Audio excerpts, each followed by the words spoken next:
आज Doubtnut app download करें। Doubtnut पर अपने सभी गणित, रसायन विज्ञान, भौतिक विज्ञान और जीव विज्ञान के डाउट्स का करो सफाया।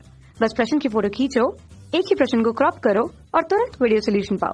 अभी डाउनलोड करें। हेलो एवरीवन, आज का हमारा क्वेश्चन है तर्क तंतु प्रोटीन का संश्लेषण कब होता है। हमारे पास चार ऑप्शन है। सबसे पहला है G1 अवस्था, दूसरा G2 अवस्था, तीसरा मेटाफेज और चौथा है तो तर्क तंतु जिसे हम स्पिंडल फाइबर कहते हैं। ठीक है, ये क्या करता है, ये कोशिका विभाजन, ठीक है, कोशिका विभाजन, ठीक है, कोशिका विभाजन में सहायता करता है। ठीक है, कोशिका विभाजन में सहायता करता है। ठीक है, सहायता करता है। ठीक, स्पिंडल फाइबर, क्योंकि ये ध्रुव पे जाके जुड़ते हैं। ठीक है, जिससे कि कह सकते हो, जिससे जो जनक गुण कह सकते हो गुणसूत्र होता है वो अलग अलग संतति कोशिकाओं में बढ़ जाता है, मतलब इसी स्पिंडल फाइबर या तर्क तंत्र से जुड़ने के बाद। तो इसका संश्लेषण कब होता है, तो जो कोशिका विभाजन अवस्थाएं होती हैं वो मुख्य रूप से दो अवस्थाएं होती हैं। सबसे पहला है अंतरावस्था, ठीक है, अंतरावस्था, और दूसरा है एम अवस्था।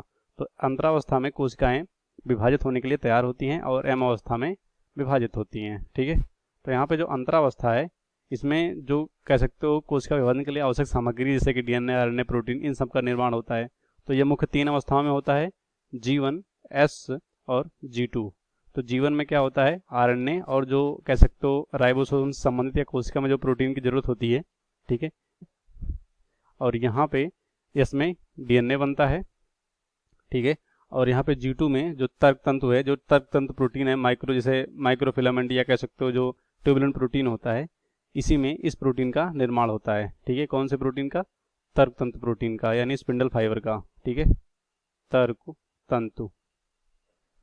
ठीक है, और यहाँ पे जो गुणसूत्र होता है वो कंडेंस हो जाता है यानी संघनित हो जाता है। कहाँ पे, एम अवस्था में जाने के लिए, एम अवस्था के प्रोफेज में जाने के लिए। तो देखते हैं कौन सा ऑप्शन सही होगा। सबसे पहला है G1 अवस्था, तो ये गलत हो जाएगा। इसमें सिर्फ जो राइबोसोम से संबंधित या जो अलग तरह के प्रोटीन होते हैं वो बनते हैं। यहाँ पे दूसरा है G2, ठीक है, इसमें डीएनए, इसमें कह सकते हो इसी में तर्क प्रोटीन या जो तर्क तंतु प्रोटीन है उसका संश्लेषण होता है, ये राइट हो जाएगा। और तीसरा है मेटाफेज, तो अंतरावस्था के बाद जो एम अवस्था है उसका जो कह सकते हो दूसरा फेज होता है, सब अवस्था या उप अवस्था, वो होता है मेटाफेज, तो ये गलत हो जाएगा। चौथा है एस अवस्था, इसमें डीएनए का निर्माण होता है, तो ये भी गलत हो जाएगा। इस क्वेश्चन का राइट ऑप्शन सेकंड होगा, फर्स्ट थर्ड फोर्थ गलत हो जाएगा। कक्षा 6 से 12वीं से लेकर नीट, IIT, JEE वो एडवांस के लेवल तक 1 करोड़ से ज्यादा छात्रों का भरोसा।